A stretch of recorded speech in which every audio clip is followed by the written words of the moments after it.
Şöyle kırıngı kırata bollamlarla. Hayatullah'a nöbeti. Hava mana iki yerden ateş yok etti şükür Hudaya.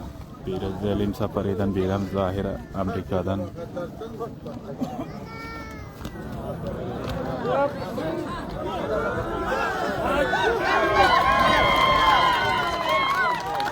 Hatırlayın İbrahim Kalvani dağlar.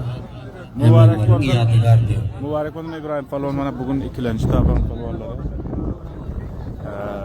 Hem diyor elbette Hüseyin Palon üstüne galip oldular. Tamam havadarana dağlarlara mübarek olsun.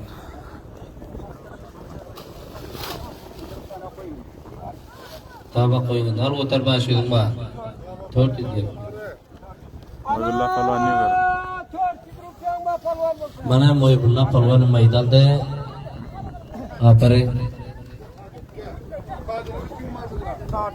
İbrahim Palon dalar mana Selim Bay putta doğru yaptı mübarek olsun mana başıyordum manam.